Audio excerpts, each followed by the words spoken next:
এপিসোডের শুরুতে আমরা দোকানের বাইরে একটি ভয়ানক পোস্টার দেখতে পাই। এরপরের সিনে আমরা দেখতে পাই বিকেলের সময় হয়ে গেছে আর মাসাও একটি দোকানের বাইরে দাঁড়িয়ে আছে। আর সেটা আর কিছু না, একটা ভেন্ডিং মেশিনের দোকান থাকে যেটা অনেক পুরনো হয়ে গিয়েছিল। আর কোনো ভাবনা চিন্তা ছাড়াই মাসাও সেই ভেন্ডিং মেশিনে একটা কয়েন ঢেলে দেয় আর সেখান থেকে একটি বল বেরিয়ে আসে। তখন আমরা দেখতে পাই এই বলগুলোর ভিতরে গিফট রয়েছে। আর মাসাও আজব দেখতে একটা কিচেন গিফট হিসেবে পায়।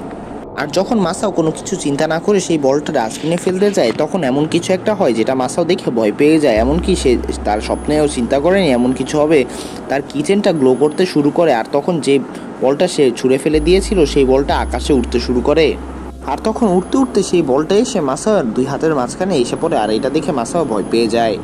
এরপরের দিন আমরা দেখতে পাই মাসাও স্কুলে এসেও তার বন্ধুদেরকে বলার চেষ্টা করছিল যে কালকে তার সাথে কি হয়েছে। আর তখন সবাই সবসময়ের মতো মাসাওকে ইগনোর করে সেখান থেকে চলে যেতে শুরু করে। আর তখনই খুব অদ্ভুতভাবে শিনচেনের ড্রয়িং করা সেই কালারটা মাটিতে পড়ে যায়। আর তখন শিনচেন মাসাওকে একটা কাপড় আনতে বলে এগুলো পরিষ্কার করার জন্য। আর তখন আজব একটা ঘটনা হয়, মাসাওয়ের কিচেন আবারও গ্লো করতে শুরু করে আর মাসাও তার সাইকিক পাওয়ার ইউজ করে সেই কাপড়টা তার হাতের কাছে উড়িয়ে নিয়ে এসে পড়ে আর সেই জায়গাটা আপনা আপনি মুছে ফেলে। আর যখন মাসাও এইসব কাজ করছিল তখনই শিনচেনের বন্ধুরা তাদেরকে পিছন থেকে দেখে ফেলে আর তারা এটা দেখে অবাক হয়ে যায়। আর তখনই ন্যানি মাসাওয়ের উপর চিল্লাতে শুরু করে যে মাসাও তুমি এইসব কিভাবে করে ফেললে।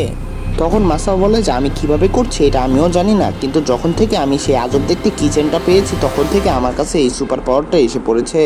এরপরের দিনে আমরা দেখতে পাই ক্লাসে আইচেন এসে পড়ে যে কিনা শিনচেনকে নিয়ে যাওয়ার জন্য এসেছিল।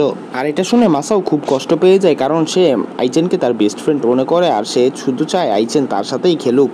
তখনই মাসাও একটা হাসি দিয়ে চিন্তা করে যে আমি আমার সুপার পাওয়ার ইউজ করে আইচেনের প্রিয় পাত্র হয়ে যেতে পারি। এরপরের সিনে আমরা দেখতে পাই মাঠের মধ্যে কিছু বাচ্চারা মিলে ডজ বল খেলছিল। আর তখন আইচেনের মাথায় একটা বল লাগতেই নিবে, তখনই মাসাও তার সাইকিক পাওয়ার ইউজ করে সেই বলটাকে আটকে ফেলে। আর তখনই আইচেনের বডিগার্ড চিন্তা করতে শুরু করে যে এই বলটা আপনা আপনি আকাশে কিভাবে থেমে গেল।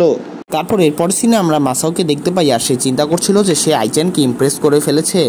কিন্তু তার খুশি বেশিক্ষণ থাকে না যখন সে দেখতে পায় আইচেন শিনচেনের সাথে অনেক খুশি আছে। আর তখন মাসাও ঠিক করে যে সে তার সুপার পাওয়ার ইউজ করে শিনচেন আর আইচেনের বন্ধুত্ব সবসময়ের জন্য ভেঙে ফেলবে, তাতে আইচেন তাকে শিনচেনকে পছন্দ করবে না। আর তখনই তার কিচেনটা গ্লো করে ওঠে আর এখানেই এপিসোডটা শেষ হয়ে যায়। Thanks for watching.